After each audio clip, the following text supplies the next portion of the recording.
ಅಲ್ಲ, ನೀ ಹೇಳೋದು ಹೌದು, ದೇವಸ್ಥಾನಕ್ಕೆ ಹೋಗಿ ಫಾಲ್ಸಿಗೆ ಹೋಗ್ಬೋದು. ಆದರೆ ಹಿಮ ಬೇಡ ಅಂತಾಳಲೆ.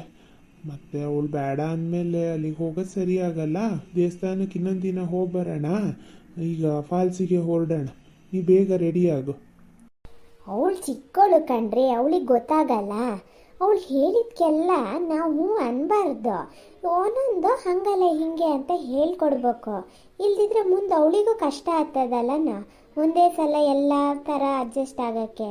ಈಗ ಮದುವೆ ಆದ್ಮೇಲೆ ಮನೇಲಿ ಏನು ಎಲ್ಲರೂ ಅವಳು ಹೇಳ್ದಂಗೆ ಕೇಳ್ತಾರ?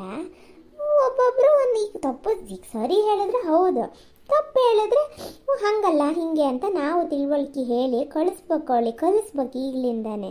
ನಾವೇ ಕಲಿಸ್ಲ ಅಂದರೆ ಅಲ್ಲಿ ಗಂಡನ ಮನೆಗೆ ಹೋದ್ಮೇಲೆ ಎಂತ ಮಾಡ್ತಾಳೆ? ಹಾಗಾಗಿ ನೀವೆಲ್ಲದಕ್ಕೂ ಒಪ್ಕೊಳಕ್ಕೆ ಹೋಗಬೇಡಿ. ನೀವು ಯೋಚನೆ ಮಾಡಿ, ತಪ್ಪು ಸರಿ ಯಾವ್ದು ನೋಡಿ ಆಮೇಲೆ ಡಿಸಿಷನ್ ತಗೊಳ್ಳಿ. ಅವಳಿಗೆ ಹೇಳಿ ಅದನ್ನು. ಹಂಗೆ ಆಗಲ್ಲ ಅಶ್ವಿನಿ. ಅವಳನ್ನ ಮೊದಲಿಂದನೂ ಹಾಗೆ ಅಪ್ಪ ಅಮ್ಮ ಅವಳು ಹೇಳ್ದಂಗೆ ಕೇಳ್ಕೊಂಡು ಬೆಳೆಸಿರೋದು. ಈಗ ಸಡನ್ನಾಗಿ ನಾನು ಹಂಗಲ್ಲ ಹಿಂಗೆ ಅಂತ ಹೇಳಿದ್ರೆ ಅವಳಿಗೂ ಹರ್ಟ್ ಆಗ್ಬೋದು. ಬೇಡ, ಯಾಕೆ ಹರ್ಟ್ ಮಾಡಬೇಕು? ಮತ್ತು ನೀನು ಬಂದು ನೀನು ಹೇಳ್ಕೊಟ್ಟಿದ್ದು ನಾನು ಕೇಳಿ ಅವಳ ಮೇಲೆ ಇದೆಲ್ಲ ಡಿಸಿಷನ್ ತೊಗೊಳಕ್ಕೆ ನನಗೂ ಇಷ್ಟ ಇಲ್ಲ. ಹಂಗಾಗಿ ಬೇಡ, ಅವಳು ಹೆಂಗೆ ಇಷ್ಟಪಡ್ತಾಳೋ ಹಾಗೆ ಇರೋಣ. ಗಂಡನ ಮನೆಗೆಲ್ಲ ಹೋದಾಗ ಎಲ್ಲ ಸರಿ ಹೋಗುತ್ತೆ. ಯಾರಿಗೆ ಗೊತ್ತು, ಈ ಥರ ಮನೆಯೇ ಅವಳಿಗೆ ಸಿಗ್ಬೋದು. ಅವಳು ಹೇಳ್ದಂಗೆ ಕೇಳಂತ ಅತ್ತೆ ಮಾವ ಗಂಡನೂ ಸಿಗ್ಬೋದು. ಅದು ಹಂಗಲ್ಲ ಕಣ್ರಿ. ಅದಕ್ಕೆ ಅಣ್ಣನ ಹತ್ರ ನನ್ನ ಬಗ್ಗೆನೇ ಫಿಟ್ಟಿಂಗ್ ಇಟ್ಕೊಡ್ತಿದ್ದೀರಾ ಅಲ್ಲ? ನಾನು ಎಲ್ಲ ನಿಂತ್ಕೊಂಡು ಕೇಳಿಸ್ಕೊಂಡೆ ಇಲ್ಲಿ. ಓ ಹಿಮಾ, ಎಷ್ಟೊತ್ತಿಗೆ ಬಂದೀಯ ನೀನು? ಸರಿ ಬಾ ಹೊರಡೋಣ. ಬಾ, ಲೇಟ್ ಆಯ್ತಲ್ಲ ಫಾಲ್ಸಿಗೆ ಹೋಗೋಕ್ಕೆ. ಬಾ ಹೊರಡೋಣ. ಇವೆಲ್ಲ ನಾಟಕದ ಮಾತಾಡಬೇಡ ಅಣ್ಣ ನೀನು ನನ್ನ ಹತ್ರ. ಅದಕ್ಕೆ ಹೇಳಿದೆಲ್ಲ ಕೇಳಿಸ್ಕೊಂತ ನಿಂತಿದ್ಯಾ ಅಲ್ಲ? ಒಂಚೂರು ತಿರುಗಿಸ್ ಬೈದಿಲ್ಲ ಅದಕ್ಕೆ ನೀನು. ನಾನು ಎಲ್ಲ ಕೇಳಿಸ್ಕೊಂಡಿದ್ದೀನಿ. ಏನು ಅನ್ಕೊಂಡಿದ್ಯಾ ನೀನು ಹಾಂ? ಹೇಳ ಮಮ್ಮಿ ಹತ್ರ ಹೋಗಿ. ಹೇಯ್ ಹಿಮಾ, ಅಂಥದ್ದು ನಾನು ಹೇಳ್ಬಾರ್ದು. ಏನು ಹೇಳಿದೆ ಹೇಳೋ? ಅಲ್ಲ, ಫಸ್ಟ್ ಆಫ್ ಆಲ್ ಏನು ಫಿಟ್ಟಿಂಗ್ ಏನು ಇಟ್ಕೊಟ್ಟಿದ್ದು? ದೇವಸ್ಥಾನಕ್ಕಂತ ಹೊರಟಿದ್ವಿ ಅಲ್ಲ, ದೇವಸ್ಥಾನಕ್ಕೆ ಹೋಗೋಣ ಅಂತ ಅಂದೆ. ಅದರಲ್ಲಿ ಏನಿದೆ? ಇವಾಗ ನೋಡು, ನಾವು ನಿನ್ಗಿಂತ ದೊಡ್ಡವರಾಗಿ ತಪ್ಪು ಸರಿ ಹೇಳ್ದಿದ್ರೆ ನಿಂಗೆ ಯಾರು ಹೇಳ್ಕೊಡ್ತಾರೆ? ಮನೇಲೇ ಅಲ್ವಾ ನಾವೆಲ್ಲ ಕಲಿಸ್ಬೇಕು. ಅದನ್ನೇ ನಿಮ್ಮ ಅಣ್ಣನ ಹತ್ರ ಹೇಳ್ತಿದ್ದೆ ಅಷ್ಟೇ. ನಾನೇನು ಬೇರೆ ಏನು ಹೇಳಲಿಲ್ಲ, ಆಯಿತಾ? ನೀನು ಹಾಗೆಲ್ಲ ಮಾತಾಡಬೇಡ. ಜಾಸ್ತಿ ಮಾತಾಡಬೇಡಿ ನೀವು. ಬರೋಕೆ ಇಷ್ಟ ಇದ್ದರೆ ಬನ್ನಿ ನಮ್ಮ ಜೊತೆ. ಫಸ್ಟ್ ಆಫ್ ಆಲು ನೀವು ನಮ್ಮ ಜೊತೆ ಫಾಲ್ಸಿಗೆ ಬರೋದು ನನಗೂ ಇಷ್ಟ ಇಲ್ಲ. ಆದರೆ ಏನೋ ಹೋಗಲಿ ಪಾಪ, ಮನೇಲೇ ಇರ್ತೀರಲ್ಲ ಅಂತ ಸರಿ ಅಣ್ಣ ಕರ್ಕೊಬಾ ಅವ್ರೂ ಅಂತ ಹೇಳಿದ್ರೆ ನೀನು ಇಲ್ಲಿ ನನ್ನ ಬಗ್ಗೆನೇ ಫಿಟ್ಟಿಂಗ್ ಇಟ್ಕೊಡ್ತಿದ್ದೀರಾ ಅಲ್ಲ? ನಾನು ಹೆಂಗಾರು ಇರ್ತೀನಿ. ಇದು ನನ್ನ ಮನೆ, ನನ್ನ ಲೈಫು. ನೀವ್ಯಾರ್ರಿ ನನ್ನನ್ನು ಕೇಳೋಕ್ಕೆ? ನಮ್ಮ ಅಣ್ಣ ಅವನು. ನಿಮ್ಮ ಗಂಡ ಇವಾಗ ಆಗಿರ್ಬೋದು, ಆದರೆ 20 ವರ್ಷದಿಂದ ಅವನು ನನ್ನ ಅಣ್ಣ. ನಿಮ್ಗಿಂತ ಜಾಸ್ತಿ ಅವನ ಮೇಲೆ ಅಧಿಕಾರ ಮತ್ತು ಹಕ್ಕು ನನಗಿರುತ್ತೆ. ಹೆಚ್ಚಿಗೆ ಮಾತಾಡಬೇಡಿ ಆಯ್ತಾ? ಇಷ್ಟು ದಿನ ಏನೋ ಅತ್ತಿಗೆ ಅಂತ ಗೌರವ ಕೊಟ್ಟೆ, ಅದನ್ನ ಉಳಿಸ್ಕೊಳ್ಳಿ. ಸುಮ್ಮನೆ ನನ್ನ ಬಗ್ಗೆ ಇಲ್ದಿದ್ದೆಲ್ಲ ನಮ್ಮ ಅಣ್ಣನ ಹತ್ರ ಫಿಟ್ಟಿಂಗ್ ಇಡಕ್ಕೆ ಬರಬೇಡಿ ನೀವು. ಬರಕ್ಕೆ ಇಷ್ಟ ಇದ್ರೆ ಬನ್ನಿ, ಇಲ್ಲದೆ ಇದ್ರೆ ಬರಬೇಡಿ. ಇನ್ನೊಂದು 2 ನಿಮಿಷದಲ್ಲಿ ನಾವು ಹೊರಡ್ತಾ ಇದ್ದೀವಿ. ನೀವು ಫಸ್ಟ್ ಆಫ್ ಆಲ್ ಈ ಥರ ಎಲ್ಲ ಗೌರಮ್ಮನ ಥರ ಸಿಂಗಾರ ಮಾಡ್ಕೊಂಡೆಲ್ಲ ಫಾಲ್ಸಿಗೆ ಬರೋದು ಬೇಡ. ಇಲ್ಲೇ ಇರಿ, ನಾನು ಅಣ್ಣ ಹೋಗ್ತೀವಿ. ಅಣ್ಣ ಬಾರೋ ಹೋಗೋಣ. ಹಿಮಾ, ಬಾಯಿಗೆ ಬಂದಂಗೆ ಮಾತಾಡೋಕ್ಕೆ ಬರೋದು ನಿಂಗೆ ಒಬ್ಳಿಗೆ ಅಲ್ಲ, ನನಗೂ ಬರುತ್ತೆ. ಸ್ವಲ್ಪ ತಾಳ್ಮೆ ತಗೋ. ಎಲ್ಲರೂ ಸಹಿಸ್ಕೊತಾರೆ ನಿನ್ನನ್ನು ಅಂದರೆ ನಾನು ಸಹಿಸ್ಕೊಳಲ್ಲ. ನೀನೇ ಹೇಳ್ದೆಯಲ್ಲ, ಇದು ನಿನ್ನ ಮನೆ, ನಿಮ್ಮಮ್ಮ ನಿಮ್ಮ ಅಣ್ಣ ಅಂತ. ಹೌದು, ಅವರೆಲ್ಲ ನಿಮ್ಮಮ್ಮ ನಿಮ್ಮ ಅಣ್ಣ ಅಲ್ವಾ, ಹಾಗಾಗಿ ಸಹಿಸ್ಕೊತಾರೆ.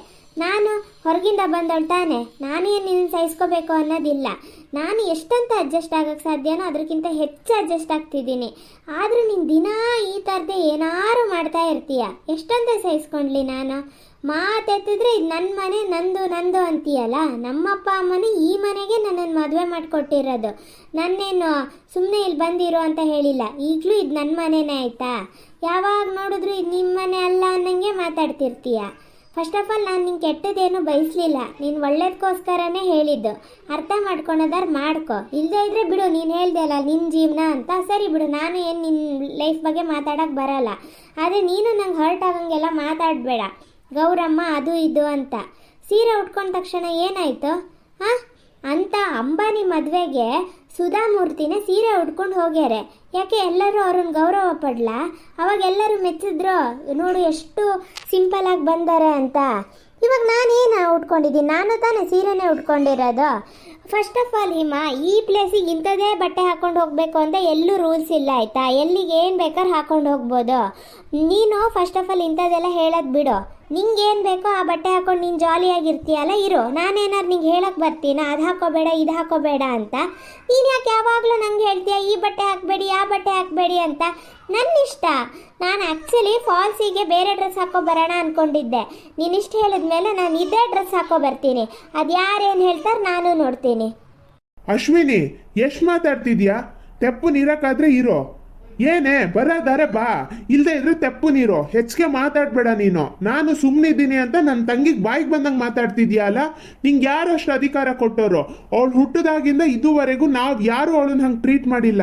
ನಿಂದು ಬರ್ತಾ ಬರ್ತಾ ಅತಿ ಆಯ್ತು ಅಶ್ವಿನಿ. ನಿನ್ನ ಲಿಮಿಟ್ಸಲ್ಲಿ ನೀನು ಇರಬೇಕು. ಅಲ್ಲ ಕಣ್ರಿ, ಅಂತಂದು ನಾನು ಏನು ಹೇಳಿದೆ ಈಗ? ಹೆಚ್ಚಿಗೆ ಮಾತಾಡ್ಬೇಡ. 2 ನಿಮಿಷದಲ್ಲಿ ರೆಡಿಯಾಗಿ ಬರೋದಾರೆ ಬಾ, ಇಲ್ಲದೆ ಇದ್ರೆ ನಾವು ಹೋಗ್ತಾ ಇರ್ತೀವಿ. ನಡಿ ಹಿಮ, ಹೊರಡೋಣ. ಕರೆಕ್ಟಾಗಿ ಮಾಡಿದೆ ಅಣ್ಣ.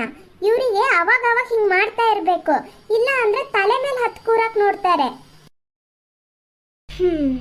ಅಲ್ಲ ನೋಡಿದ್ರ, ಈಗ ನಮ್ಮೂರಲ್ಲೆಲ್ಲ ಅಂದ್ಕೊಂಡಿರ್ತಾರೆ ಅಶ್ವಿನಿಗೆ ಆರಾಮ ಅಂದರೆ ಆರಾಮು ಅಂತ. ನನ್ನ ಆರಾಮ್ ನಂಗೆ ಗೊತ್ತು. ಈಗ ಅರ್ಥ ಆಗ್ತಾ ಇದೆ ನನಗೆ. ಬರೀ ದುಡ್ಡಿದ ತಕ್ಷಣ ಶ್ರೀಮಂತಿಕೆ ಅಲ್ಲ, ಒಳ್ಳೆ ಮನಸ್ಸು ಇರಬೇಕು ಅಂತ. ನಾನು ಏನು ತಪ್ಪು ಮಾಡಿದೆ ಅಂತ ಇಷ್ಟು ಬಾಯಿಗೆ ಬಂದಂಗೆ ಮಾತಾಡ್ತಾ ಇದ್ದಾರೆ ಎಲ್ಲರೂ. ಸಾಯ್ಲಿ, ಸಹಿಸ್ಕೊಂಡಷ್ಟು ಸಹಿಸ್ಕೋತೀನಿ. ಆಗ್ಲಾ ಅಂದರೆ ನೋಡೋಣ. ಮನೇಲಿ ಹೇಳಿದ್ರೆ ಪಾಪ ಅಮ್ಮಗೂ ಬೇಜಾರಾಗ್ತದೆ. ಸಾಯ್ಲಿ, ಹೋಗ್ತೀನಿ, ಒಳಗಡೆ ಯಾರು ಹೋಗ್ತೀನಿ.